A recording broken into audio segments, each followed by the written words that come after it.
November wind cut across Wyoming territory like a broken promise. The year was 1887 and winter came early to the high country. Frost painted the windows of Mercer Valley Ranch white as bone, and in the darkness before dawn, Catherine Mercer was already awake. They called her Kate now. The softness of Catherine had died with her husband 3 years back. She stood at the window of the ranch house, a slender woman of 28, with hair the color of autumn wheat pulled back in a severe braid. Her hands calloused from rope and rifle rested on the sill as she watched the eastern horizon bleed from black to gray. Behind her, the house creaked and settled. 640 acres of Wyoming grassland stretched in every direction, hemmed by the Wind River Range to the west. This land had belonged to her father. Now it belonged to her. And if certain men in Silverpine had their way, it would belong to someone else by Christmas. Kate turned from the window and moved through the pre-dawn dark with the easy confidence of someone who knew every loose floorboard, every squeaking hinge. She didn't light the lamp. Light was a luxury, and luxuries made you soft. Her father had taught her that. Nathaniel Mercer had taught her many things in the 19 years she'd had with him before Judge Aldrich Beaumont put a bullet in his back. The kitchen was cold. Kate built up the fire in the cast-iron stove with practiced efficiency, watching the kindling catch and spread. While the coffee water heated, she pulled on her boots heavy leather things that had belonged to Marcus before the outlaws killed him. They were too large, but she'd stuffed the toes with newspaper and they served well enough. Everything in this house had belonged to someone dead.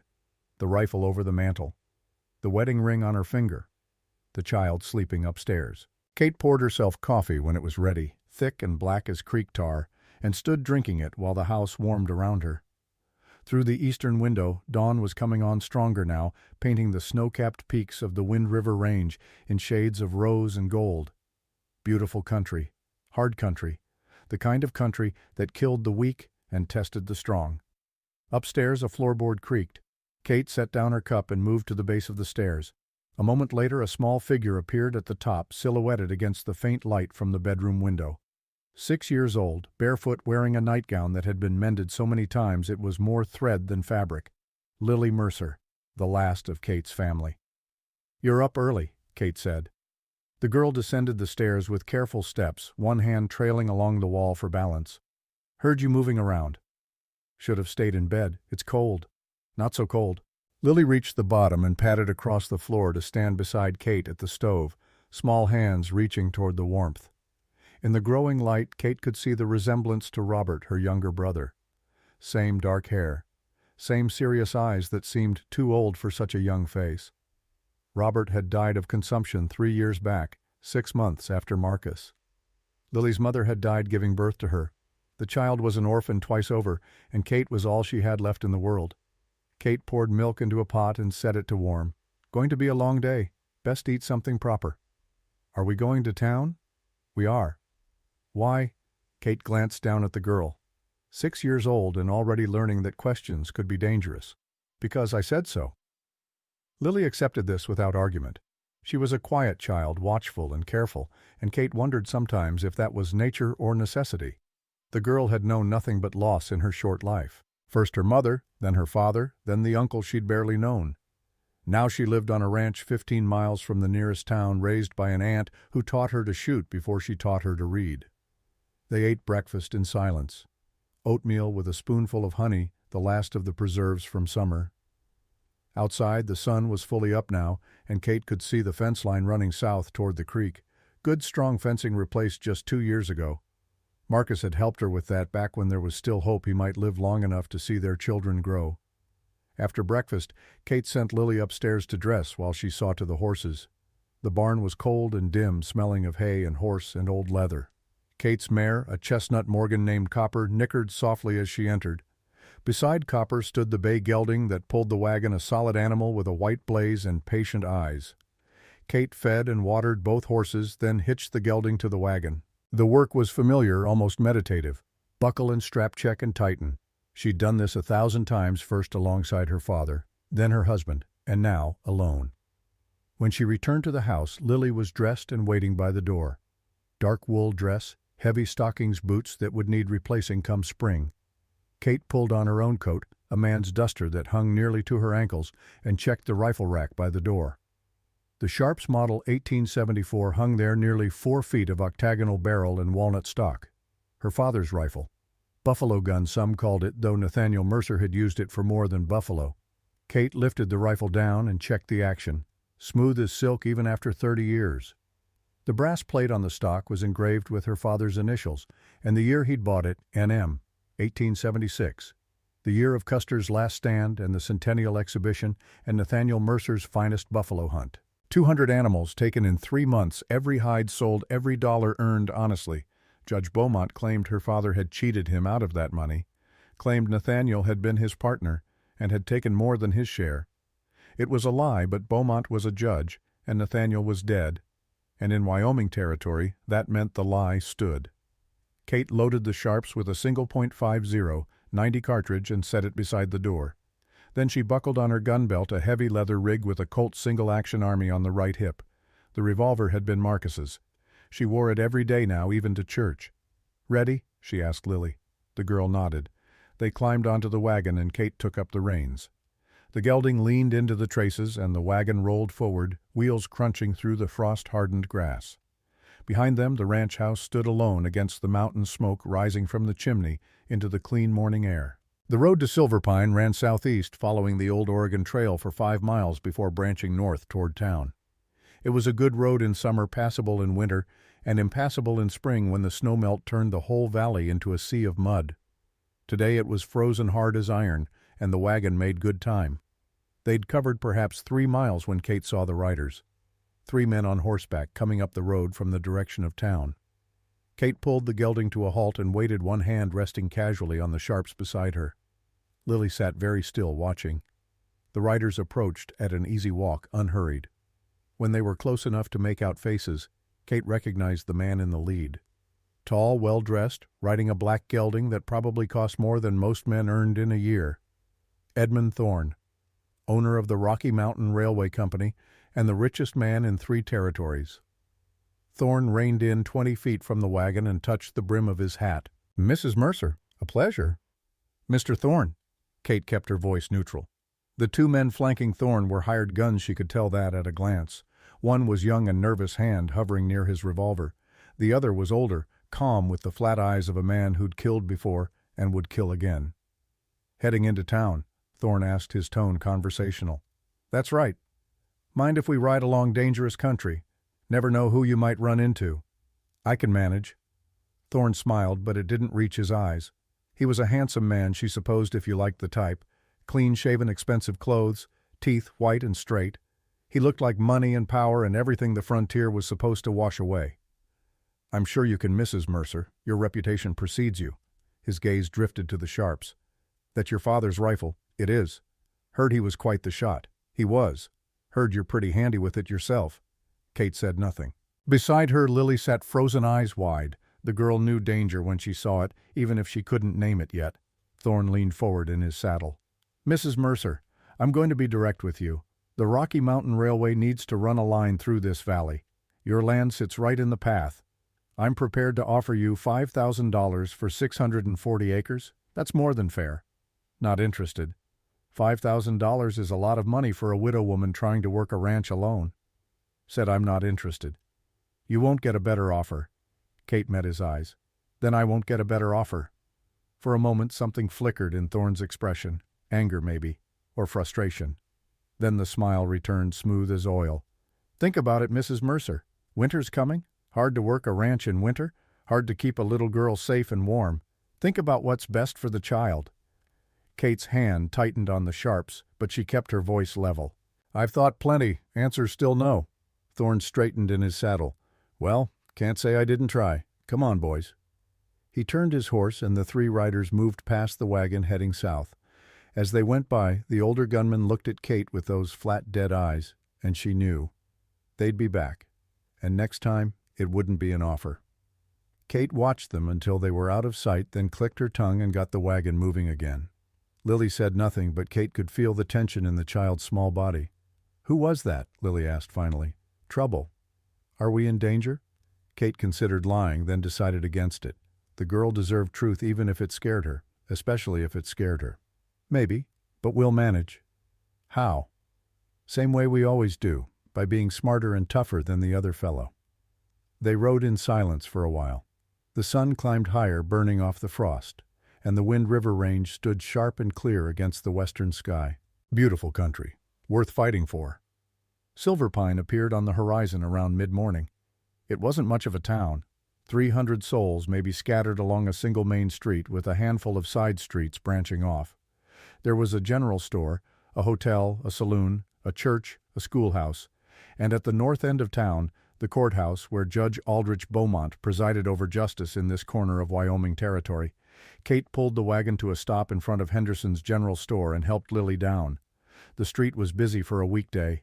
Farmers and ranchers come to town for supplies before winter closed in.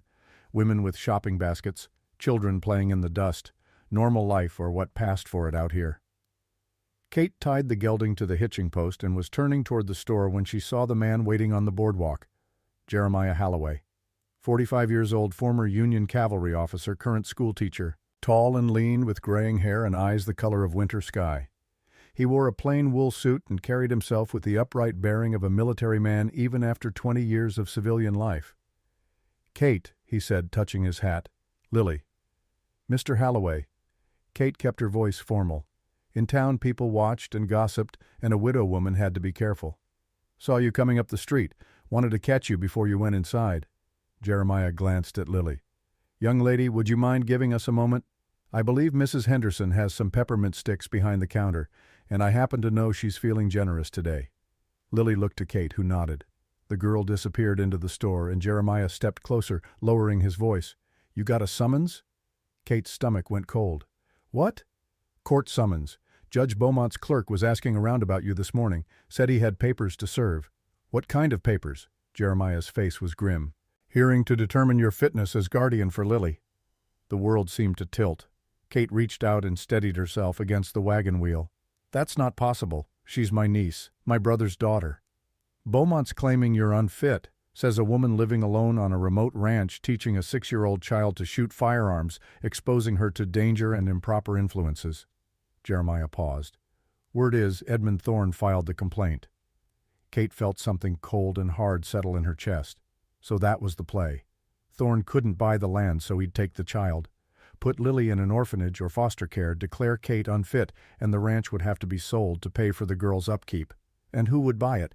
Why, Edmund Thorne, out of the goodness of his heart, paying a fair price for property he'd already stolen. "When's the hearing?" Kate asked. 2 weeks, November 23rd. 2 weeks. Kate looked down the street toward the courthouse. Judge Aldrich Beaumont's domain. The man who'd killed her father 9 years ago and gotten away with it. The man who'd probably ordered the death of her husband 3 years back, though she'd never been able to prove it. And now he was coming for Lily. "I need a lawyer," Kate said. "Good ones cost money you don't have. Bad ones won't stand up to Beaumont." "Then what do I do?" Jeremiah was quiet for a moment. Then he said, "You fight, same as you always have." Kate looked at him, really looked at him. Jeremiah Halloway had been teaching school in Silver Pine for 5 years. Before that, he'd fought through the entire Civil War, rising from private to captain through sheer competence and courage. He was educated, principled, and one of the few men in town who treated Kate like a person instead of a problem. "You think I can win?" she asked. "I think you're Nathaniel Mercer's daughter. I think you've survived things that would have killed most men. And I think you love that little girl more than anything in this world." He paused. "Yes, Kate, I think you can win, but not alone." "What are you saying?" "I'm saying I'll help you. Research the law, find precedents, coach you on what to say in court. I'm saying you don't have to do this by yourself." Kate felt something loosen in her chest. She'd been alone for so long it was strange to hear someone offer help without expecting something in return. "Why would you do that?" Jeremiah smiled, and for the first time Kate noticed how kind his eyes were. "Because it's the right thing to do. And because I've watched you these past 3 years, Kate Mercer. You're the strongest person I know, but even the strong need allies sometimes." Before Kate could respond, Lily emerged from the store, peppermint stick in hand, and a rare smile on her face. She ran to Kate and held up the candy. "Mrs. Henderson gave me 2, one for now and 1 for later." Kate managed to smile. "That was kind of her." They went into the store together, and Kate bought the supplies she needed: flour, coffee, sugar, ammunition for the Sharps and the Colt. She charged it to her account, knowing the balance was already too high, knowing she'd have to sell cattle in the spring just to break even, if she made it to spring. As they were loading the wagon, a boy came running up the street. Couldn't have been more than 12, red-faced and breathing hard. He ran straight to Kate and held out an envelope. "Mrs. Mercer got a paper for you, from Judge Beaumont." Kate took the envelope. Heavy, cream-colored paper sealed with red wax. Official. She broke the seal and pulled out the document inside. Legal language dense and formal, but the meaning was clear enough. A hearing had been scheduled for November 23rd at 10 o'clock in the morning. The purpose to determine whether Catherine Mercer was a fit and proper guardian for Lily Mercer, age 6, orphan. If the court found her unfit, custody would be transferred to the territorial orphanage pending further arrangements. Kate read it twice, then folded it carefully and put it in her pocket. "You okay?" Jeremiah asked quietly. He'd followed them out of the store. "No." Kate lifted Lily into the wagon, then climbed up beside her. "But I will be." She took up the reins and started to turn the wagon when she saw him. Judge Aldrich Beaumont standing on the courthouse steps 50 yards away. 58 years old, silver-haired, distinguished-looking in a black suit and vest. He stood with his hands clasped behind his back, watching Kate with an expression of mild interest, as if she were some curious specimen he was studying. Their eyes met across the distance. Kate felt 9 years of rage boil up inside her. This man had killed her father, had probably killed her husband, and now he was trying to take Lily. Beaumont smiled, a small cold smile that said he knew exactly what she was thinking and didn't care. Kate's hand moved toward the Colt on her hip. "Don't." Jeremiah's voice was quiet but firm. He'd moved to stand beside the wagon. "Not here. Not like this." Kate's hand stopped. Jeremiah was right. Shooting Beaumont in broad daylight on the courthouse steps would solve nothing. She'd hang Lily, would go to the orphanage, and Beaumont would win even in death. She clicked her tongue, and the gelding started forward.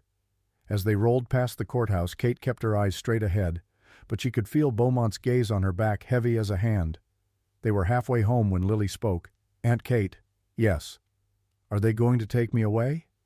Kate's hands tightened on the reins. She could lie, tell the child everything would be fine, but Lily deserved better than lies. "They're going to try," Kate said, "but I won't let them. Promise." Kate looked down at the girl. 6 years old. Dark hair, serious eyes. The last piece of Robert, the last piece of her family. The last piece of everything worth protecting in this hard country. "I promise," Kate said. They reached the ranch as the sun was sliding toward the western peaks. Kate unhitched the gelding and saw to the horses while Lily carried supplies into the house. Evening chores followed, feeding the cattle, checking the fences, splitting wood for the stove. Normal work, good work. The kind of work that kept you anchored when everything else was trying to pull you loose. After supper, Kate sat at the kitchen table with a lamp and the court summons, reading it over and over, looking for some loophole, some way out. But the law was clear. A judge could order a competency hearing for any guardian. And if that judge was corrupt, if he'd already decided the outcome before the hearing began, then the law didn't matter.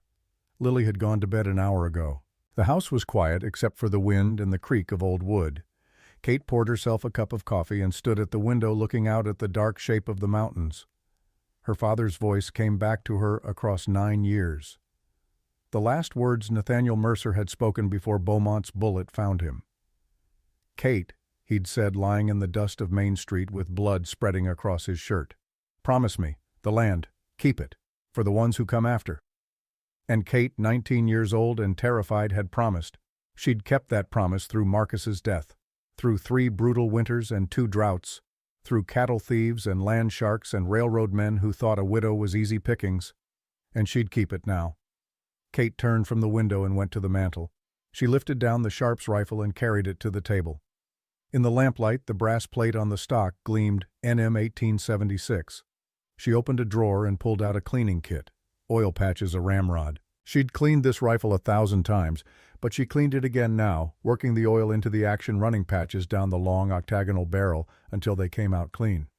When she was done, she loaded the rifle with a single .50, 90 cartridge and set it beside the door. Then she checked the Colt, making sure all 6 chambers were loaded. Finally, she pulled out the box of ammunition from the wagon and counted what she had. 40 rounds for the Sharps, 100 for the Winchester she kept upstairs, 50 for the Colt, enough for a war. Kate hoped it wouldn't come to that. But hope was cheap in Wyoming territory, and she'd learned long ago not to count on it. She was banking the fire in the stove when she heard the horses. Kate froze, listening. Distant hoofbeats coming from the south, multiple riders. She moved to the window and looked out into the darkness, but could see nothing. The moon was down and the stars gave little light. The hoofbeats grew closer. Kate grabbed the sharps and moved to the door, pressing her ear against the wood. 4 horses, maybe 5. They were coming up the road from town, moving at a walk, purposeful, not travelers passing by. Kate doused the lamp and waited in darkness. Through the window she could make out movement now. Shapes on horseback silhouetted against the slightly lighter sky. They stopped about 200 yards from the house, just visible in the starlight. 5 riders. Kate could make out that much. They sat their horses in a loose group, talking quietly. Then one of them dismounted and began walking toward the house. Kate raised the sharps and rested the barrel on the windowsill. At 200 yards in darkness, most men couldn't hit a barn. But the sharps wasn't most rifles and Kate wasn't most men. Her father had taught her to judge distance and wind, to compensate for drop and drift, to squeeze the trigger like a lover's hand. The figure kept coming. Closer now. 150 yards. She could make out that it was a man tall, wearing a long coat. 100 yards. Kate's finger found the trigger. The sharps held a single shot. She'd make it count. 50 yards. The man stopped. In the starlight, Kate could see him clearly now. Not one of Thorne's hired guns. Someone else. He stood there for a long moment, then raised his hands, showing they were empty. "Mrs. Mercer," he called out. "Don't shoot, I'm just here to talk." Kate said nothing. Her finger stayed on the trigger. "My name is Silas Drake," the man shouted. "I work for Edmund Thorne. He sent me to give you a message." Still Kate waited. Behind Drake, the other 4 riders remained mounted, watching. "Thorne says you got 2 weeks before the hearing," Drake continued. "He says you're a smart woman and smart women know when to fold. He's raising his offer to $10,000 for the land, cash money paid in full. You take the money, drop the custody fight, and everybody walks away happy. $10,000. More money than Kate had seen in her life. Enough to start over somewhere else. Buy a house in town, send Lily to a good school, life comfortable for years. All she had to do was give up the land her father had died for." Kate pulled back the hammer on the sharps. In the silence, the sound was very loud. Drake heard it. He took a step back. "Mrs. Mercer, be reasonable." "Get off my land," Kate said. Her voice was quiet, but in the stillness it carried. "Thorne's trying to be fair here. 10,000 is more than generous." "I won't tell you again." Drake stood there another moment, then turned and walked quickly back to his horse. He mounted up, and the 5 riders turned and headed south back toward town. Kate watched them until they disappeared into the darkness. Then she lowered the sharps and let out a breath she hadn't known she was holding. Upstairs, a floorboard creaked. Kate looked up to see Lily standing at the top of the stairs in her nightgown, eyes wide. "It's all right," Kate said. "Go back to bed." "I heard shouting." "Just men being fools, nothing to worry about." Lily descended the stairs and crossed to Kate, wrapping her small arms around Kate's waist. Kate set the rifle aside and held the girl close, feeling the fragile warmth of her. "I'm scared," Lily whispered. "I know. Me too." "But you're not scared of anything." Kate smoothed the girl's hair. "Everyone's scared of something, sweetheart. Being brave just means you don't let the fear stop you." They stood like that for a while, the woman and the child alone, in a house on the edge of nowhere. Outside, the wind picked up, rattling the windows. Storm coming. Kate could smell it in the air. Finally, Lily pulled back and looked up at Kate with those 2 old eyes. "Aunt Kate, what grandfather said about keeping the land. Why's it so important?" Kate knelt so they were eye to eye. "Because land is the only thing they can't make more of. Because your grandfather and your father and all the people who came before us, they fought and bled for this ground. Because if we give it up without a fight, then all that sacrifice means nothing." She paused. "And because someday when you're grown and have children of your own, you'll need something solid to stand on, something that's yours and can't be taken away. That's what land is. It's a promise to the future." Lily nodded slowly, taking it in. "The men who came tonight, they're bad men, aren't they?" "Yes." "Are they going to come back?" Kate looked into those dark eyes and made a decision. No more protecting the child from truth. If they were going to survive what was coming, Lily needed to understand. "Yes," Kate said. "They'll come back. And when they do, we'll be ready." "What are we going to do?" Kate stood and picked up the sharps. "Tomorrow, I'm going to teach you something new. How to load this rifle. How to aim it. And how to shoot it if you absolutely have to." She looked down at the girl. "Think you can handle that?" Lily's chin came up. "Yes, ma'am." "Good girl. Now get back to bed. We've got a long day coming." Lily climbed the stairs and disappeared into her room. Kate stood alone in the dark kitchen, the sharps heavy in her hands. 2 weeks until the hearing. 2 weeks to find a way to prove she was a fit guardian. 2 weeks before Judge Aldrich Beaumont tried to take everything she had left. Kate carried the rifle to the door and propped it within easy reach. Then she banked the fire, checked the locks, and made her way upstairs. In her room, she pulled back the curtain and looked out at the dark expanse of Mercer Valley Ranch, 640 acres of Wyoming grassland. Her father's legacy, her promise. Somewhere out there in the darkness, men were planning. Thorne wanted the land. Beaumont wanted revenge for some slight real or imagined. And between them they had money and power and the law on their side. All Kate had was a rifle, a 6-year-old girl, and a promise she intended to keep. She let the curtain fall and turned to her bed. Sleep would be hard to come by tonight, she knew, but she'd learned to function on little sleep. Another skill the frontier taught you. As she lay in the darkness, Kate's mind went over the problem from every angle. The legal approach fight in court proved she was a fit guardian. But Beaumont controlled the court. The financial approach by a lawyer hire helped prove she could provide for Lily. But she had no money. The violent approach, shoot Thorne, shoot Beaumont, shoot anyone who came for the girl. But that would end with Kate hanged and Lily orphaned. There had to be another way. Some angle she wasn't seeing, some leverage she could use. Kate's hand moved to the drawer of her bedside table. She pulled it open and felt inside until her fingers closed around a small cloth pouch. She drew it out and loosened the drawstring. Inside was a single spent bullet, deformed from impact, crusted with old blood. The bullet that had killed Marcus 3 years ago. Kate had dug it out of her husband's body with her own hands before they buried him. A .44 Russian, uncommon caliber, the kind of round fired by expensive imported revolvers that only rich men could afford. When Marcus died, the sheriff had called it a robbery gone wrong. Outlaws, he said, drifters. They'd never be caught. But Kate had kept the bullet, and over the years she'd watched and waited and noticed things. Like the fact that Judge Beaumont's personal guard carried a Smith & Wesson Russian model revolver. Like the fact that guard had started working for Beaumont right around the time Marcus died. She had no proof, just a bullet and a suspicion. But sometimes suspicion was enough to keep you watching, keep you waiting for the right moment. Kate put the bullet back in the pouch and returned it to the drawer. Tomorrow she'd ride into town again. Talk to Jeremiah. Start building her defense for the hearing. And if the legal approach failed, if Beaumont and Thorne pushed too hard, if they gave her no choice. Well, her father's rifle was clean and loaded, and Kate Mercer always kept her promises. Dawn came cold and clear over Mercer Valley Ranch. Kate woke before first light as she always did and lay for a moment listening to the silence. No riders in the night, no gunshots, no fire, small mercies in a hard season. She rose and dressed in the dark, pulling on layers against the cold. November in Wyoming meant frost thick on the windows and ice in the water bucket. Kate splashed her face, gasping at the shock of it, then braided her hair and went downstairs. The Sharps rifle still leaned beside the door where she'd left it. Kate checked the action out of habit, then built up the fire and put coffee on to boil. While she waited, she stood at the window and watched the sun break over the eastern plains, painting the snow on the Wind River peaks the color of blood. 13 days until the hearing. 13 days to find a way to keep Lily. Upstairs, small footsteps crossed the floor. A moment later, Lily appeared at the top of the stairs, already dressed, her dark hair sleep-tangled. "Morning," Kate said. "Morning." Lily descended carefully, one hand on the rail. "Are we doing lessons today?"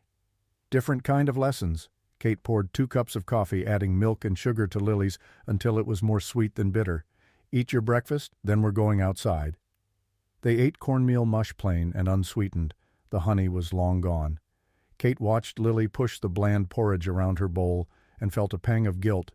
The girl deserved better, deserved the childhood that money could buy. But money meant giving up, and Kate had made a promise.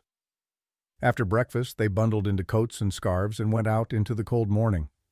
The barn was warmer than the house, filled with the living heat of horses and cattle. Kate saddled Copper while Lily watched, then lifted the girl onto the mare's back and swung up behind her. They rode west away from the ranch house, following a trail that wound up into the foothills. The land here was rough and broken, studded with sage and juniper cut by shallow ravines where snow still lingered in the shadows. After half an hour, Kate reined in at a spot she knew well, a natural amphitheater of rock sheltered from the wind with a good view of the valley below. Kate dismounted and helped Lily down. From her saddlebag she pulled the Sharps rifle and a box of cartridges. The big rifle looked enormous in her hands, nearly as tall as Lily herself. "You know what this is?" Kate asked. "Grandfather's buffalo gun." "That's right. Sharps model 1874, chambered in 50-90. Your grandfather carried this rifle for 11 years. Killed buffalo with it. Killed men with it too when he had to." Kate ran her hand along the octagonal barrel. "This rifle can put a bullet through a man at 800 yards, can drop a running horse at half a mile. In the right hands, it's the most dangerous weapon in Wyoming territory." Lily stared at the rifle with wide eyes. "Are those the right hands?" "They will be, but first you need to learn." Kate knelt and laid the rifle across her knees. "Come here, I'm going to show you how it works." For the next hour, Kate taught Lily the mechanics of the Sharps, how to open the breech block, how to load a cartridge, how to cock the hammer, how to aim using the tang sight. The girl was small and the rifle was heavy, but she listened with fierce concentration, her small hands careful on the wood and metal. "Why are you teaching me this?" Lily asked finally. Kate considered her answer. "Because bad men are coming. Maybe not today, maybe not tomorrow, but soon, and when they come I might not be able to protect you by myself." She looked into the girl's serious eyes. "If something happens to me, you need to know how to protect yourself. Nothing's going to happen to you. Probably not, but probably isn't certain." Kate lifted the rifle and sighted down the barrel at a rock outcropping 200 yards away. "Your grandfather taught me to shoot when I was 14. Said a woman on the frontier needed to know 3 things: how to read, how to shoot, and how to keep her word. He taught me all 3. Did you keep your word?" "Always." Kate lowered the rifle. "Your grandfather made me promise to keep this land, to hold it for the people who'd come after, for you and for your children someday, and for all the generations that'll need a place to stand." She paused. "That's why we can't let them take it, not the land and not you. Because a promise is the only thing a person has that can't be stolen. It can only be broken, and I won't break mine." Lily was quiet for a moment. Then she reached out and touched the rifle. "Will you teach me to shoot it?" "Not today. You're too small yet, but you'll grow." Kate stood and slung the rifle over her shoulder. "Come on, we need to get back." They rode down from the foothills as the sun climbed higher, warming the air. By the time they reached the ranch, it was almost noon. Kate was unsaddling Copper when she heard hoofbeats on the road from town. A single rider coming fast. Kate grabbed the Sharps and moved to the front of the barn, using the doorframe for cover. Lily pressed against her side, silent and watchful. The rider came into view. Not one of Thorne's men. Kate recognized the gray mare and the upright bearing of the rider. Jeremiah Halloway. Kate lowered the rifle and stepped out into the yard. Jeremiah reined in and dismounted quickly, his face grim. "What's wrong?" Kate asked. "Plenty." Jeremiah pulled a folded newspaper from his saddlebag. "This came on the morning stage from Cheyenne." He handed Kate the paper. It was the Wyoming Tribune, 2 days old. The headline made her stomach drop. "Railway expansion brings progress to Western territories." Below it, a smaller headline, "Judge Beaumont to oversee land acquisition for Rocky Mountain Railway." Kate scanned the article. It was all there in black and white. Edmund Thorne's railway company had been granted territorial authority to acquire land by any legal means necessary. Judge Aldrich Beaumont had been appointed special commissioner to facilitate the process. Any landowner who refused to sell could be subject to competency hearings, tax assessments, or eminent domain seizure. The whole thing was legal, approved by the territorial governor himself. Kate looked up at Jeremiah. "They've already won, haven't they? Before the hearing even starts." "Not one. But they've stacked the deck." Jeremiah's jaw was tight. "I did some digging. Beaumont's been taking money from Thorne for at least 2 years. I found records of payments transfers, but it's all technically legal. Consulting fees, they call it. Can we use that in court? Maybe, if we can prove the payments influenced his decisions, but that's hard to prove, and Beaumont's smart enough to cover his tracks." Jeremiah paused. "There's something else. I talked to the county clerk, asked about your father's death." Kate's hand tightened on the rifle. "What about it?"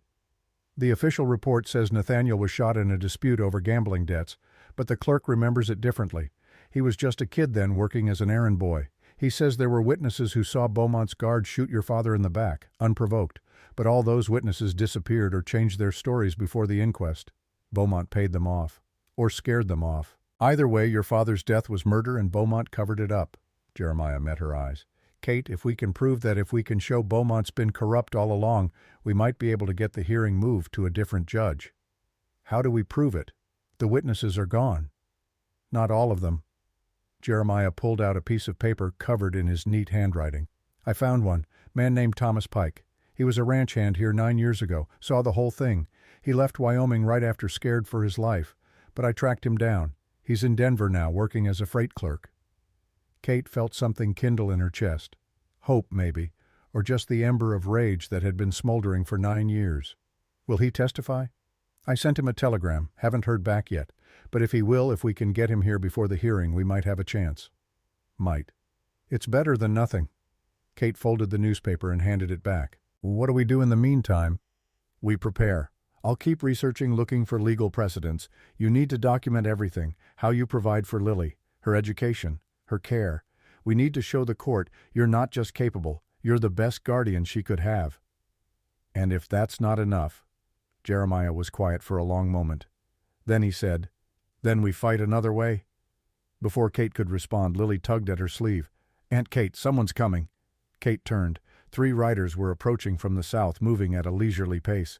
As they drew closer, Kate recognized the man in the lead, Silas Drake, the man who'd come with Thorne's offer 2 nights ago. Kate raised the sharps. Get in the house, Lily. But now. Lily ran for the house. Jeremiah moved to stand beside Kate, his hand resting on the revolver at his hip. Kate had never seen him armed before. The sight was somehow reassuring. Drake and his companions stopped 30 feet from the barn. The other 2 men were cut from the same cloth as Drake. Hard faces, cold eyes, gun hands. One was young, maybe 20, with a nervous energy that spoke of inexperience. The other was older, mid-40s, with a scar running from his left eye to his jaw. Mrs. Mercer, Drake called out. He sat easy in the saddle, hands resting on the pommel, well away from his gun. Didn't mean to spook you. We're just here to talk. You talked 2 nights ago. I gave you my answer. Mr. Thorne thought you might reconsider. That newspaper article that changes things. The railway's coming through whether you like it or not. Better to take the money now while it's still being offered. The answer's still no. Drake sighed like a man dealing with an unreasonable child. Ma'am, I don't think you understand the situation. Mr. Thorne's a patient man, but his patience has limits. He's given you every chance to do this the easy way. What's the hard way? Kate asked. Drake's smile didn't reach his eyes. You really want to find out? Try me. For a moment, nobody moved. The 3 mounted men, Kate with the sharps, Jeremiah with his hand on his revolver. The November wind rattled through the bare cottonwoods. Then the younger man's horse shifted and the movement seemed to break the tension. Drake straightened in his saddle. Mr. Thorne's a reasonable man, he said. He doesn't want trouble, but if you force his hand well, accidents happen on ranches, fires, stampedes, people get hurt. His gaze drifted to the house. Little girls especially. This is hard country, dangerous for a child. Kate felt something go very cold inside her. She raised the sharps and aimed it directly at Drake's chest. You threaten my family again, she said quietly, and I'll kill you where you sit. Drake's smile vanished. The 2 men flanking him tensed hands, moving toward their guns. Easy, Jeremiah said. His revolver was out now, aimed at the scarred man. Nobody needs to die today. For a long moment the tableau held. Then Drake slowly raised his hands. All right. No threats, just stating facts. He backed his horse a few steps. But you should think carefully, Mrs. Mercer. You got 2 weeks before that hearing. A lot can happen in 2 weeks. He turned his horse and the 3 men rode away back toward town. Kate kept the sharps aimed at Drake's back until they were out of rifle range, then lowered it slowly. They'll be back, Jeremiah said. I know. And next time it won't be talk. Kate looked at him. You don't have to be here for this. You've got a life in town, a job. You could walk away. So could you.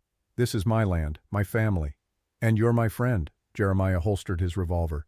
Besides, I didn't spend 4 years fighting rebels just to watch some railroad baron steal from a widow. My conscience won't allow it. Despite everything, Kate felt herself smile. You're a good man, Jeremiah Halloway. I'm a stubborn man. There's a difference. He moved toward his horse. I need to get back to town, school this afternoon, but I'll keep working on finding witnesses. And Kate, be careful. Drake meant what he said. They're going to escalate. Let them. Jeremiah mounted up and rode away. Kate watched him go, then carried the sharps back to the house. Inside, Lily sat at the kitchen table very still, her small hands folded in front of her. "Are they going to hurt us?" the girl asked. Kate set the rifle by the door. "They're going to try." "What are we going to do?" "We're going to be ready." Kate pulled out a chair and sat across from Lily.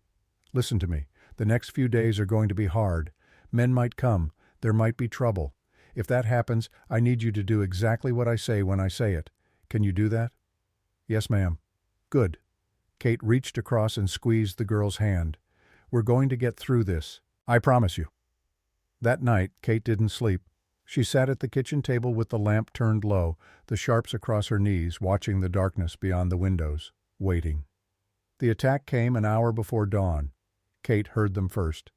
The soft creak of leather, the jingle of a bridle quickly muffled, men trying to move quietly and not quite succeeding. She rose silently and moved to the window. 4 shapes in the darkness moving toward the barn. Kate watched them spread out surrounding it. Then one of them produced something from his saddlebag. Even in the starlight, Kate could see what it was. A torch. They were going to burn the barn, kill the horses and cattle, destroy her livelihood, and leave her with nothing. Kate grabbed the sharps and ran for the back door. She went out low and quiet, using the house for cover, circling wide toward the barn. The 4 men were focused on their task, not watching their backs. Amateurs. Drake wasn't with them. These were hired thugs paid to do a job and get out. The man with the torch struck a match. The flame flared bright in the darkness. Kate raised the sharps. 800 yards, the rifle was deadly accurate. At 50 yards in darkness, it was impossible to miss. She aimed at the torchbearer's legs and fired. The sharps roared like thunder. The big .50 90 round caught the man in the thigh and spun him around. He went down screaming, the torch flying from his hand to land in the dirt still burning. The other 3 men scattered, shouting drawing guns, but they were firing blind, shooting at the muzzle flash, and Kate was already moving. She dropped behind a water trough and broke open the sharps, ejecting the spent cartridge and loading a fresh one. One of the men was running for his horse. Kate let him go. Another was trying to drag the wounded man to safety. The third was advancing on her position, firing his revolver as he came. Kate waited until he was 20 feet away, then stood and put the sharps barrel over the trough. "Drop it," she said. The man froze. In the light from the fallen torch, Kate could see his face. Young, scared. Not a hardened killer, just a kid who'd taken the wrong job. "I said drop it." The revolver fell from his hand. "Now go. Take your friends and get off my land. Tell Drake and Thorne that if they send men again, I'll kill them. All of them. You understand?" The kid nodded frantically. He backed away, then turned and ran. The other 2 managed to get the wounded man onto a horse, and all 4 of them rode off into the darkness, leaving the torch burning in the dirt. Kate waited until she couldn't hear their hoofbeats anymore, then walked over and stamped out the torch. Her hands were shaking, not from fear, from fury. They'd tried to burn her out. Would have succeeded if she hadn't been waiting. And if she'd been asleep. If Lily had been in the barn tending to the horses like she sometimes did in the mornings, the girl might have died in the fire. The thought filled Kate with a cold rage that made her previous anger seem like a candle to a forest fire. Behind her, the house door opened. Lily stood in the doorway, in her nightgown, eyes huge. "It's all right," Kate called. "They're gone." But it wasn't all right, and Kate knew it would only get worse. The next morning, Kate rode into Silverpine with Lily. The girl was silent on the wagon seat beside her, pale and drawn. Neither of them had slept after the attack. Kate pulled up in front of the sheriff's office and climbed down. The sheriff, a heavy-set man named Gunderson, was sitting at his desk when Kate walked in. "Mrs. Mercer," he said, not looking up from his paperwork. "What can I do for you?" 4 men attacked my ranch last night. Tried to burn my barn. I shot one of them." That got his attention. Gunderson looked up, his expression carefully neutral. "That so you recognize any of them?" "No, but they were working for Edmund Thorne." "That's a serious accusation." "It's the truth." Gunderson leaned back in his chair. "You got proof?" "I've got a bullet hole in a man's leg." "Didn't ask if you shot someone. Asked if you got proof they were working for Thorne." He shook his head. "Could have been rustlers, drifters, any number of folks." Kate felt her anger rising. "You're not even going to investigate." "Investigate what you said yourself you didn't recognize them. And seeing as how you shot one, I'm guessing they're not likely to come forward and file a complaint." He picked up his pen. "You want my advice? Take Thorne's offer? Sell the land? Move to town. It's safer." "Safer for who?" Gunderson's face hardened. For everyone, Mrs. Mercer, you're stirring up trouble, making enemies. That little girl needs stability, not gunfights in the middle of the night. That little girl needs a home, and I'm providing one. Are you, Gunderson stood, or are you so set on fighting that you can't see you're putting her in danger? Kate opened her mouth to respond, then closed it, because underneath the anger a small voice was asking the same question. Was she protecting Lily, or was her stubborn refusal to give up the land putting the girl at risk? She turned and walked out before Gunderson could see the doubt in her eyes. Jeremiah was waiting outside the general store. He took one look at Kate's face and said, "What happened?" Kate told him about the attack, about the sheriff's refusal to help, about the creeping fear that maybe she was wrong. Maybe Lily would be safer if Kate just gave up and moved to town. Jeremiah listened without interrupting. When she finished, he was quiet for a long moment. "You remember what you told me yesterday?" he asked finally. "About promises?" "I remember. You said a promise is the only thing that can't be stolen, only broken." He looked at her steadily. "You made your father a promise. You made Lily a promise. If you give up now, you break both. And then what do you have left?" "Lily would be safe." "Would she?" Jeremiah shook his head. "Men like Thorne and Beaumont don't stop when they get what they want. They just want more. You give up the land, they'll come after something else. And Lily will learn that when things get hard, you run. Is that what you want to teach her?" Kate thought about that. Thought about Lily's serious eyes and careful questions. Thought about the girl asking if Kate would teach her to shoot, because bad men were coming and she wanted to be ready. "No," Kate said finally. "That's not what I want to teach her." "Then don't give up." Jeremiah pulled an envelope from his pocket. This came on the morning stage. Telegram from Denver. Kate opened it. The message was short. "Will testify, stop arriving, Silver Pine. November 22nd, stop, T-Pike." "He's coming," Kate breathed. "He's coming. And if he testifies, if we can prove Beaumont's been corrupt for 9 years, we might be able to get the hearing dismissed, or at least moved to a different judge." Jeremiah smiled.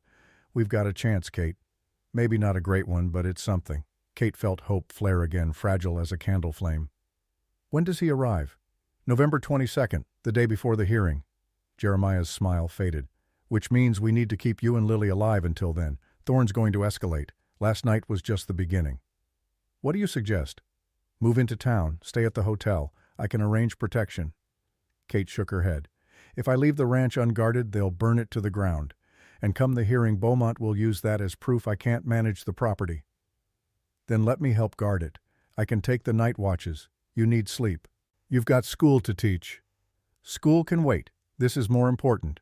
Kate looked at him. Really looked at him. Jeremiah Holloway, 45 years old, former cavalry officer, current schoolteacher. A man who had no stake in this fight except principle. A man who was offering to put himself in danger for a woman and child who weren't his family. "Why are you doing this?" she asked quietly. Jeremiah was silent for a moment. Then he said, "Because 20 years ago I watched my sister die in childbirth while her husband was off drinking. Watched her baby girl go to an orphanage because there was nobody to take her in. I was in the Army, couldn't care for a child, but I've thought about that girl every day since. Wondered what became of her. Wondered if I should have done more." He met Kate's eyes. "I can't change the past, but I can help you now. I can make sure Lily doesn't end up in an orphanage like my niece did." Kate felt something shift in her chest. "I didn't know." "Not many people do." Jeremiah straightened. "So, do you want my help or not?" "I want your help." "Good. I'll ride out tonight after school. Bring my rifle and enough coffee to stay awake." He paused. "And Kate, we're going to win this. I know it doesn't feel like it right now, but we will." Kate wished she could believe that. The next week passed in a blur of preparation and waiting. Jeremiah rode out to the ranch each evening and kept watch through the night while Kate slept in fitful bursts. No more attacks came, but Kate could feel the pressure building, like a storm gathering just beyond the horizon. During the days, she and Jeremiah worked on her testimony for the hearing. They practiced questions and answers, documented every aspect of Lily's care, prepared evidence of the ranch's financial stability such as it was. And through it all, Kate taught Lily. Not just reading and arithmetic, but the harder lessons. How to recognize danger. How to think strategically. How to survive in a world that didn't care if you lived or died. The girl absorbed it all with that same serious concentration. She was growing up too fast, Kate knew, but the alternative was worse. On November 20th, 3 days before the hearing, Edmund Thorne himself came to the ranch. He arrived at noon with 6 men. Not hired guns this time. These were railway employees, surveyors with their instruments, engineers with their charts. They rode right onto Kate's land without asking permission and began measuring marking stakes, drawing lines. Kate grabbed the sharps and walked out to meet them. Thorne sat on his black gelding watching his men work. When Kate approached, he touched his hat. "Mrs. Mercer, beautiful day. Get off my land." "Technically, Mrs. Mercer, this won't be your land much longer. The hearing's in 3 days. Judge Beaumont will declare you unfit. Lily will go to foster care and the property will be sold to cover her expenses. I'm simply getting a head start on the survey work." He gestured to the stakes his men were driving. "The railway will run right through here. Main line from Cheyenne to Salt Lake City. It's going to bring prosperity to the whole territory. It's going to destroy my home. Progress always has a cost." Thorne's expression was almost sympathetic. "I'm not a cruel man, Mrs. Mercer. I take no pleasure in this. But the railway is bigger than you or me. It's the future, and the future can't be stopped by one stubborn woman with a rifle." Kate raised the sharps. "Want to bet?" The surveyors stopped working. The 6 men with Thorne moved their hands toward their weapons. But Thorne just smiled. "Put that down. You're not going to shoot me." "Why not?" "Because you're not a murderer. You're a mother trying to protect her child, and you know that if you kill me here in broad daylight with witnesses, you'll hang. And then what happens to Lily?" He leaned forward in his saddle. "I've done my research on you, Mrs. Mercer. You're smart, capable, but you're trapped. Every move you make, you have to think about that little girl. Every decision filtered through the question, what happens to Lily if I die?" Kate said nothing, because he was right. "Take the money," Thorne said softly. $15,000. Final offer. Enough to start over. Give Lily a real childhood in a real town, not this hardscrabble existence on a failing ranch." He paused. "Think about her future, not your pride. $15,000. A fortune. Enough to live on for years. Enough to give Lily every advantage. All Kate had to do was break her promise." She lowered the rifle. Thorne smiled. "Smart woman. I'll have the papers drawn up. You can sign them tomorrow." "I didn't say yes." The smile faded. "Then what are you saying?" "I'm saying get off my land. Now. Before I forget, I'm not a murderer." Thorne stared at her for a long moment. Then he turned to his men. "Pack it up. We'll finish the survey after the hearing." The surveyors collected their instruments and mounted their horses. As they rode past Kate, one of them, a young man with kind eyes, looked at her and mouthed 2 words. "I'm sorry." Then they were gone. Thorne and his surveyors were halfway back to town when 3 riders blocked the road. Silas Drake and 2 of his men. "Mr. Thorne," Drake said, voice flat, "we need to talk about payment." Thorne reined in. "Payment I've already paid you. Half. You promised the rest when the widow signed." Drake's hand rested on his gun. "But she ain't signing, and my men are getting restless. She will sign, after the hearing. That's 3 days away. We need our money now." Thorne's face hardened. "You'll get it when I say you get it." Drake drew his revolver. "Wrong answer." The shot echoed across the valley. Thorne jerked in his saddle, clutching his shoulder. Blood spread across his expensive coat. "That's for jerking us around," Drake said. He fired again, this time hitting Thorne's horse. The animal screamed and went down. Thorne fell hard, his leg trapped under the dying horse. The surveyors scattered, riding hard for town. Drake dismounted and stood over Thorne. "You rich men always think you can cheat working folks." He spat. "Tell you what, you write me a note for $5,000, I'll let you live. Otherwise," he cocked the hammer. Thorne, pale and bleeding, fumbled for his wallet. With shaking hands, he wrote a promissory note on railway company letterhead. Drake took it, read it, then tucked it in his coat. "Pleasure doing business." Drake mounted up. As he rode away, he called back, "By the way, we're done. You want the widow's land, you get it yourself." Thorne lay in the dirt, wounded and abandoned, watching his hired guns disappear. Back at the ranch, Kate found Jeremiah sitting on the porch steps. She settled beside him, the sharps across her lap. "Heard Thorne was here," he said. "He offered $15,000. That's a lot of money." "It is." They sat in silence for a while. Then Jeremiah said, "You thinking about taking it?" "I'd be a fool not to think about it." "But you're not going to." "No." Kate looked at him. "You know why?" "Tell me." "Because this morning, Lily asked me what happened to your niece, the one who went to the orphanage." Kate's voice was quiet. "I told her the truth, that you never saw her again, that you don't know if she's alive or dead or happy or suffering." And Lily looked at me and said, "That won't happen to me, will it? You won't let them take me away?" Kate paused. How could I take Thorne's money after that? How could I look that child in the eye and tell her I broke my promise because it was easier than keeping it? Jeremiah put his hand over hers. "You're doing the right thing." "Doesn't feel like it." "Never does. Not while you're in the middle of it." He squeezed her hand. "2 more days, Kate. Pike arrives tomorrow. The hearing's the day after. We just need to hold on a little longer." Kate nodded. But she couldn't shake the feeling that something was coming. Something worse than burned barns and surveyors and offers of money. The storm was about to break. And when it did, Kate wasn't sure she'd survive it. November 22nd dawned gray and cold. Kate woke to the sound of wind rattling the windows and the smell of snow in the air. The hearing was tomorrow. Thomas Pike was arriving today. Everything hung on the next 48 hours. She dressed quickly and went downstairs. Jeremiah was already awake, standing at the window with a cup of coffee, watching the road. "Any sign of him?" Kate asked. "Not yet. Stage from Cheyenne's due at noon." He turned to face her. "How are you feeling?" "Scared." "Good. Fear keeps you sharp." He set down his cup. "I'm riding into town this morning. Going to meet Pike at the stage station, bring him straight here. Safer if he stays at the ranch until the hearing. Beaumont doesn't know he's coming, and I'd like to keep it that way."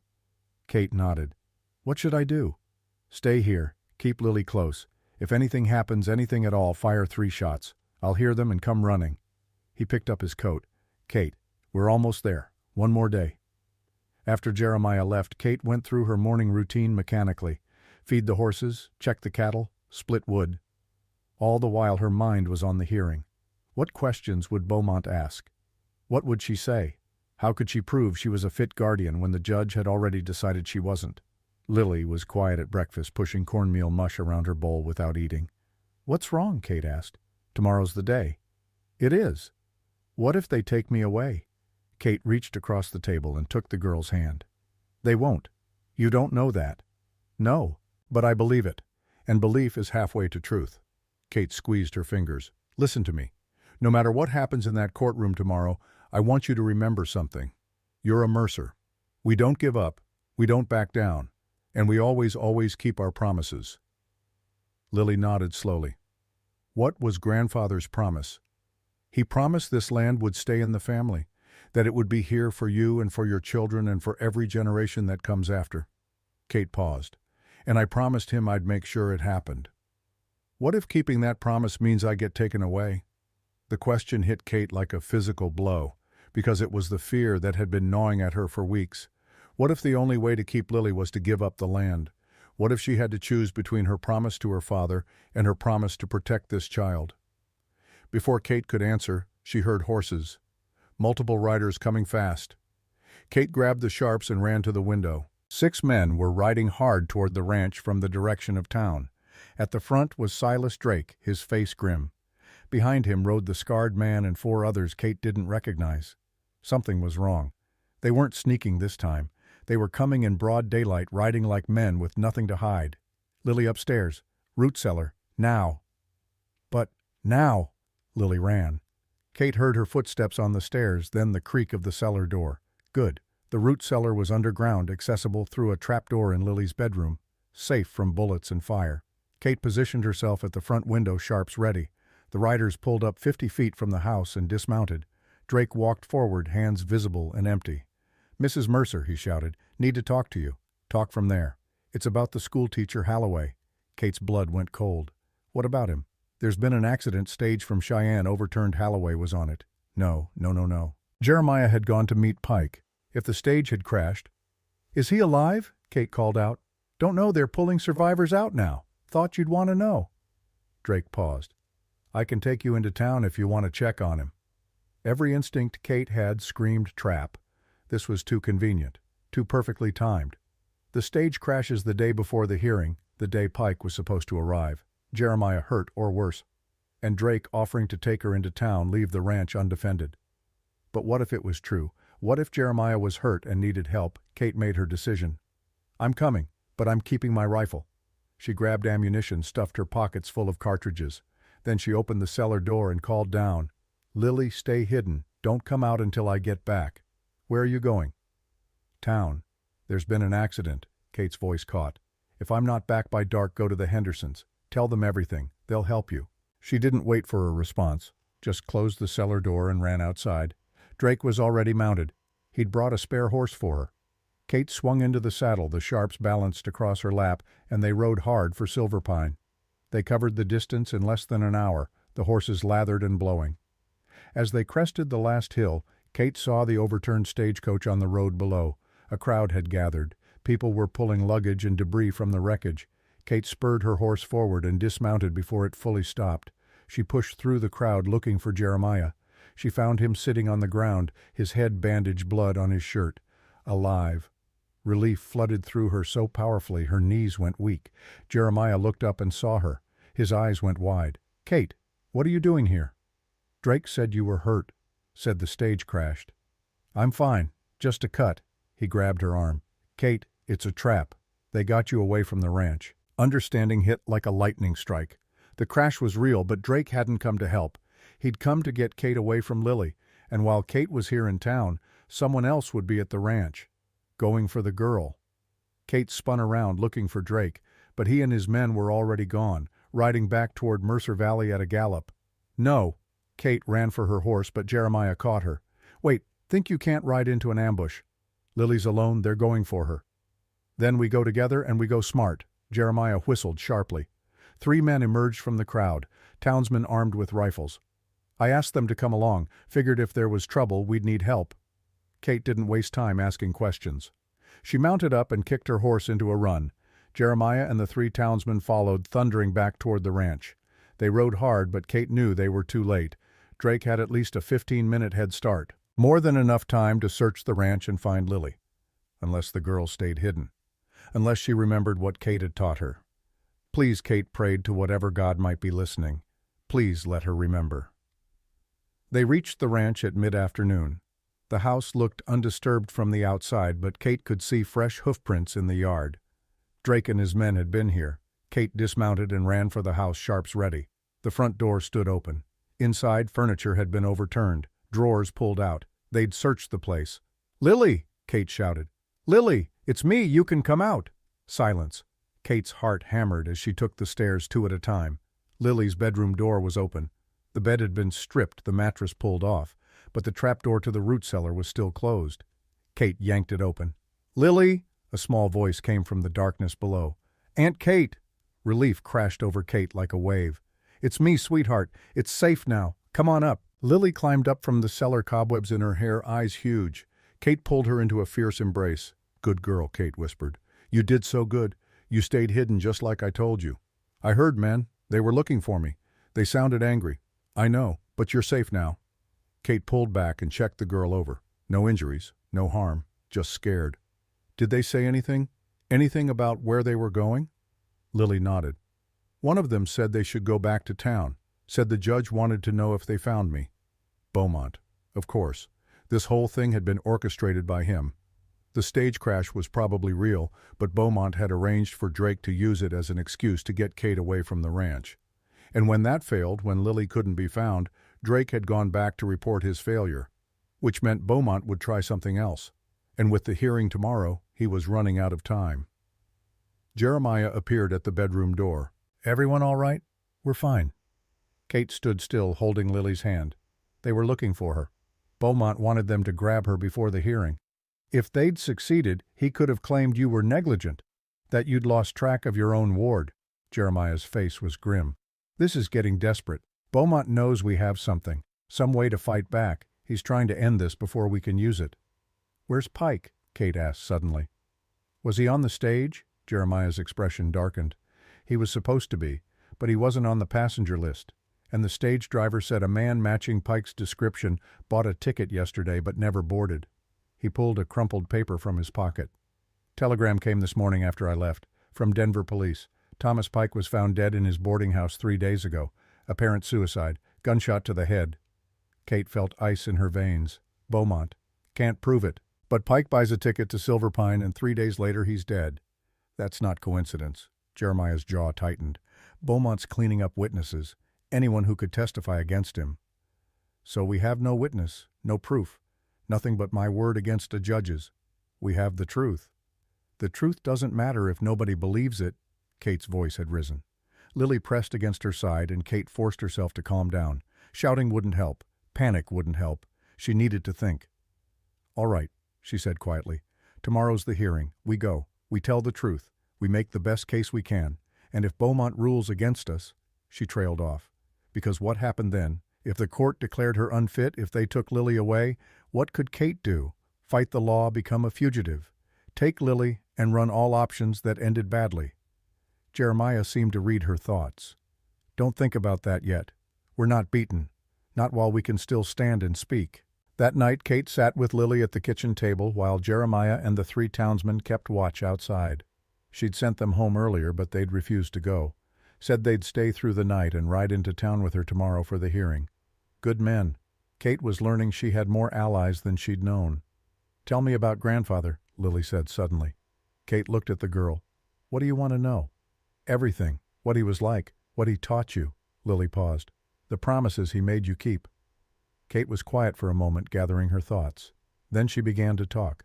She told Lily about Nathaniel Mercer, buffalo hunter and frontiersman, about how he'd come to Wyoming Territory in 1865 with nothing but a rifle and a dream, how he'd built this ranch from raw land, one fence post at a time, how he'd survived Indian raids and blizzards and drought and every hardship the frontier could throw at him.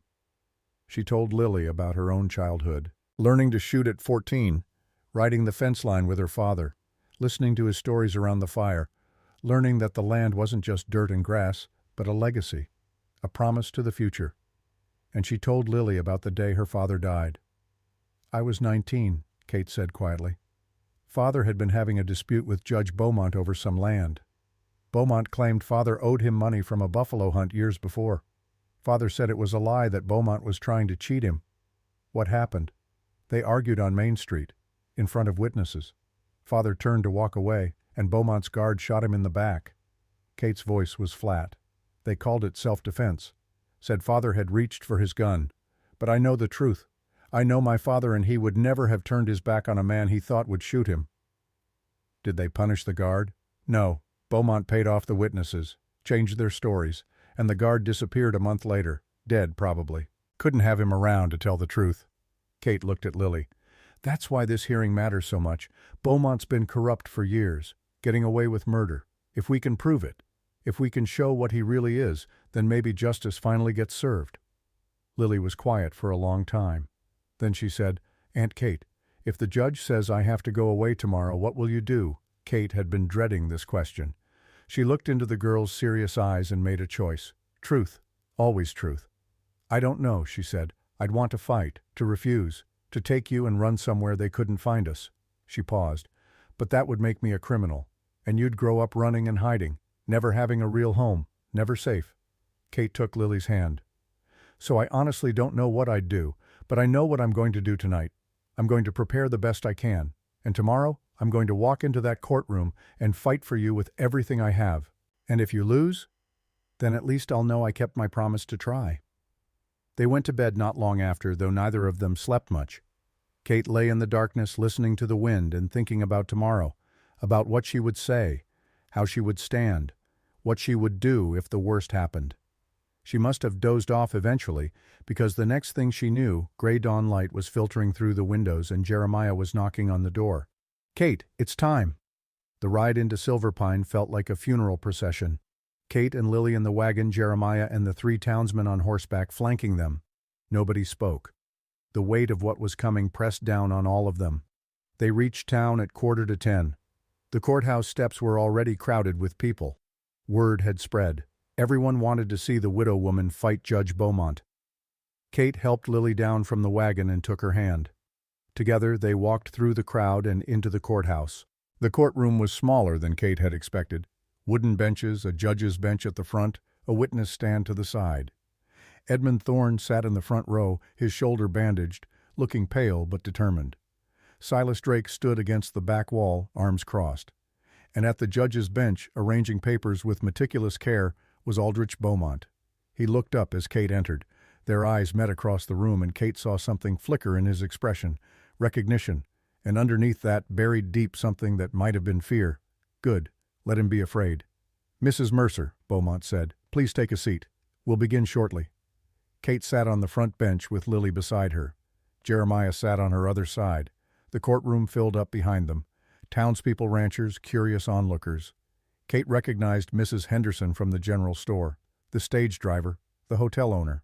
People she'd known for years come to watch her fight for her family. At exactly 10 o'clock, Beaumont rapped his gavel. Court is in session. We are here to determine the fitness of Catherine Mercer as guardian for Lily Mercer, age 6 orphan. He looked at Kate. Mrs. Mercer, you understand the nature of these proceedings? I do. And you are prepared to demonstrate your capability as guardian? I am. Very well. Beaumont shuffled papers. Let's begin with some basic questions. How long have you been Lily's guardian? 3 years. And in that time, how have you supported her financially? Through the ranch. Cattle sales primarily. I see. And how much income does the ranch generate annually? Kate hesitated. The honest answer would hurt her case. It varies. Last year about $800. $800. To support 2 people, maintain a ranch, and provide for a child's needs. Beaumont's tone was skeptical. That seems insufficient. We manage. Barely, I suspect. Tell me, Mrs. Mercer, have you taken Lily to a doctor in the past year? No, but. Has she had new clothes? We make do with? Has she attended church regularly, socialized with other children? Had proper supervision during the day while you work? The questions came rapid fire, designed to make Kate look negligent. She answered as best she could, but Beaumont was skilled at twisting her words, making her careful management look like poverty, her teaching look like isolation, her independence look like recklessness. After 20 minutes, Kate could see which way the wind was blowing. Beaumont had already decided. This hearing was just theater. Then Lily stood up. Excuse me, the girl said in a clear, high voice. May I say something? The courtroom went silent. Beaumont frowned. Child, this is not— I can read, Lily interrupted, and write, and do arithmetic. Aunt Kate taught me. She teaches me every day. That's commendable, but I can also shoot a rifle, and track animals, and tell when a storm's coming by the way the wind smells. Lily's voice was steady. Aunt Kate taught me all of that. She taught me how to survive, how to work, how to keep promises. The girl looked directly at Beaumont. And she taught me that just because someone's wearing a judge's robe doesn't mean they're telling the truth. The courtroom erupted. People talking, gasping. Beaumont's face went purple. Order! He slammed his gavel. Young lady, you will sit down and be silent. Why? Lily asked. Because you don't want me to tell everyone that you killed my great-grandfather, that you shot him in the back 9 years ago and covered it up? The courtroom went absolutely silent. Beaumont stood slowly. That is a serious accusation, and completely unfounded. Guards removed this child. But before anyone could move, Jeremiah rose. Actually, Your Honor, it's not unfounded. I have a witness who saw you give the order. What witness? Thomas Pike is dead. The words were out before Beaumont could stop them. The courtroom gasped. How did Beaumont know Pike was dead unless he'd been involved? Jeremiah's eyes narrowed. I never said Pike was dead, Your Honor. I was referring to someone else. He turned to the back of the courtroom. Mr. Henderson, would you please come forward? An old man stood from the back benches. Kate recognized him. Samuel Henderson, husband of Mrs. Henderson, who ran the general store. He was 70, if he was a day frail and stooped, but his eyes were clear as he walked to the front of the courtroom. Mr. Henderson, Jeremiah said, where were you on the afternoon of March 15th, 1878 inches? I was in front of the saloon, saw the whole thing. Tell the court what you saw. Henderson looked at Beaumont. I saw you and Nathaniel Mercer arguing. Nathaniel turned to walk away. You nodded to your guard, and the guard shot Nathaniel in the back, murdered him in cold blood. The courtroom exploded again. Beaumont was shouting for order, but his voice was drowned out. You're lying, Beaumont roared. You told the inquest it was self-defense. You paid me $50 to say that, Henderson replied calmly. And I've regretted it every day since, but I'm telling the truth now. You're a murderer, Aldrich Beaumont, and everyone needs to know it. Beaumont's face had gone from purple to white. He looked around the courtroom, seeing the faces turned against him. The townspeople who'd feared him for years now seeing him for what he was. This is absurd, Beaumont said, but his voice lacked conviction. One old man's word against mine. Not just his word. Kate stood. She reached into her pocket and pulled out the cloth pouch. From it, she extracted the deformed bullet. This is the bullet that killed my husband Marcus Mercer 3 years ago. It's a .44 Russian, uncommon caliber." She pointed to Beaumont's guard, the scarred man standing near the door. "And your guard carries a Smith & Wesson Russian revolver." The bailiff moved toward the guard. "You, what's your name?"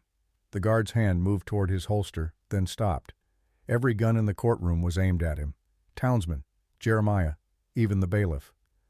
"Jacob Marsh," he said quietly. "You carry a .44 Russian revolver?" Jeremiah asked. Marsh said nothing. "Show us," the bailiff ordered. Slowly Marsh drew his revolver and held it up. Smith & Wesson Russian model. Rare. Expensive.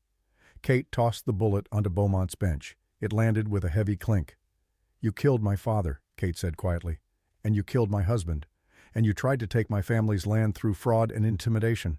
But you're not going to take Lily, because I made a promise. And I keep my promises." Marsh met Kate's eyes. For a long moment he said nothing.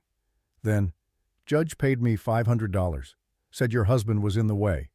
Told me to make it look like robbery." The courtroom exploded. Beaumont was screaming, but his voice was lost in the uproar, and Nathaniel Mercer, Jeremiah, pressed. 1,878 inches. Marsh shook his head.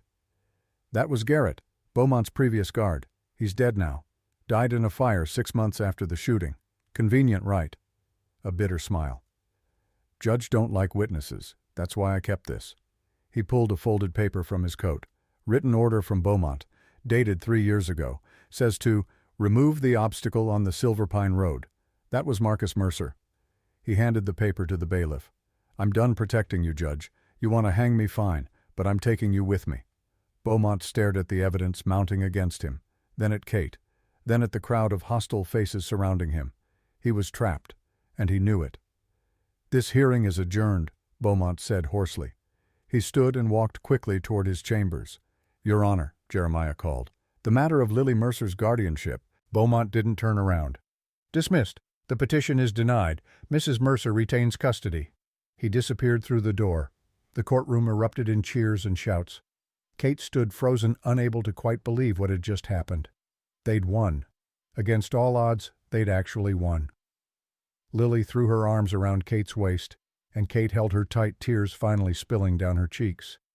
"We did it," Lily whispered. "We kept the promise." "We did," Kate agreed. "We did." The U.S. Marshal who'd been observing from the back of the courtroom stepped forward. "Jacob Marsh, you're under arrest for the murder of Marcus Mercer." He looked at the bailiff. "Judge Beaumont is not to leave this building." But even as he spoke, they heard shouting from outside. Kate ran to the window and saw smoke rising from the courthouse. "He's burning the evidence," Jeremiah said. They ran outside, joining the crowd gathering in front of the courthouse. Smoke poured from the windows of Beaumont's chambers. People were shouting for buckets for water, but the fire was spreading fast. Then a single gunshot cracked from inside the building. The crowd went silent. The marshal pushed through and ran inside. He emerged 5 minutes later, his face grim. "Beaumont's dead," he announced. "Single gunshot to the head. Suicide." Kate felt something twist in her chest. Not satisfaction, not relief, just a hollow sadness that it had come to this. That a man had been so consumed by greed and corruption that he'd chosen death over facing justice. "What about the evidence?" Jeremiah asked. "Most of it's burned, but we've got Henderson's testimony, Marsh's confession, and the written order." The marshal looked at Kate. "Combined with the investigation I'm going to launch into Beaumont's finances, I think we'll uncover enough to close the books on this." Kate nodded. It would have to be enough. Edmund Thorne watched from across the street, his face expressionless. Then he turned and walked away without a word. 3 days later, the marshal brought more news to the ranch. "Found Silas Drake in Cheyenne," he said. "Tried to cash Thorne's promissory note at a bank. Banker recognized the signature, called the law." "What happened?" Kate asked. "Drake resisted arrest. Drew on my deputies." The marshal shook his head. "Didn't end well for him. He's dead. His men scattered." Kate felt nothing. No satisfaction, no relief, just tired. "Thorne's recovering," the marshal continued. "Shoulder wound. He'll live, but the territorial governor revoked his railway charter after the investigation. Too much corruption. The Rocky Mountain Railway Company is done." "And my land?" "Yours. Clear title. No one's contesting it." The marshal tipped his hat. "You won Mrs. Mercer, completely." That evening Kate and Lily returned to the ranch. Jeremiah rode with them, and when they arrived, he helped Kate with the evening chores. It felt natural having him there. Right. After Lily had gone to bed, Kate and Jeremiah sat on the porch steps watching the stars come out over the Wind River Range. "What happens now?" Jeremiah asked. "I don't know. Keep the ranch running. Raise Lily. Try to build something worth passing on." Kate paused. "What about you back to teaching?" "For now." "But Kate," he trailed off, then started again. "These past weeks, working with you, seeing your strength, I've been thinking." "About what?" "About the fact that you shouldn't have to do this alone, raising a child, running a ranch, fighting the Edmund Thornes of the world." He turned to face her. "About the fact that I care for you, have for a while now, and if you consider it, I'd like to be part of your life, properly, not just as a friend." Kate looked at him. Jeremiah Halloway. Good man, kind man. A man who'd risked everything to help her when he had no obligation to. "Are you asking what I think you're asking?" she said quietly. "I'm asking if you'd consider marriage, not right away. Take your time. Grieve for Marcus properly, but eventually, when you're ready." He smiled slightly. "I know I'm not much, just a school teacher, but I can offer you partnership, support, someone to share the load." Kate thought about it, about what it would mean, about whether she could love again after Marcus. Then she thought about Lily, asking questions about family, about legacy, about promises, and she thought about her father's words, "Keep the land, for the ones who come after." Maybe that included more than just Lily. Maybe it included the family they could build, the future they could create together. "Ask me again in the spring," Kate said finally, "when we've had time to catch our breath, when things are settled." Jeremiah smiled. "I can wait." They sat together in comfortable silence as the night deepened. Somewhere in the darkness a coyote called. The wind whispered through the grass, and on Mercer Valley Ranch, all was quiet. 8 years later, in the spring of 1895, Kate Mercer Halloway stood on the same porch steps and watched her family. Lily, now 14, was teaching her younger brother Nathaniel how to properly hold a rifle. The boy was 6 years old and took his lessons with serious concentration. Nearby, 4-year-old Abigail was picking wildflowers, her dark hair tangled by the wind. Jeremiah emerged from the barn, wiping his hands on a rag. At 53, he'd filled out, some gone a bit gray at the temples, but his eyes were still kind, and when he smiled at Kate, she felt the same warmth she'd felt that night on the porch 8 years ago. "Children," Kate called, "time to wash up for supper." They came running, laughing and talking. Lily helped Abigail with her flowers. Nathaniel carefully set down the rifle just as Kate had taught him. Jeremiah put his arm around Kate's shoulders, and they watched the children together. "You did it," he said quietly. "Kept your promise. The land's still here. The family's still here." "We did it," Kate corrected. "Couldn't have done it without you." That night, after the children were in bed, Kate walked out to the small cemetery on the hill overlooking the ranch. 3 headstones stood there in the moonlight. Nathaniel Mercer, 1828 to 1878, beloved father, Marcus Mercer, 1855 to 1884, beloved husband, Robert Mercer, 1860 to 1884, beloved brother. Kate stood before her father's grave and spoke quietly. "I kept the promise, Pa. The land's still ours. Lily's safe and growing strong.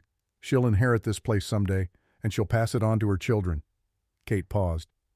"And I found love again. Hope you don't mind. Jeremiah's a good man. You'd have liked him." The wind whispered through the grass, and Kate chose to take it as approval. She walked back down the hill toward the ranch house. Lights glowed in the windows. Smoke rose from the chimney. Inside, her family slept safe and warm. This was what her father had fought for, what Marcus had died for, what she'd nearly lost. And it was worth everything. Kate Mercer had made a promise to keep the land, and she had kept it. Not through violence, though violence had come, not through wealth, for they had little, but through stubbornness and courage and the sheer refusal to break her word. Some promises were worth fighting for, worth bleeding for, worth everything. And as Kate climbed the porch steps and went inside to her sleeping family, she knew one more truth. The best promises were the ones you kept, not for yourself, but for the ones who came after.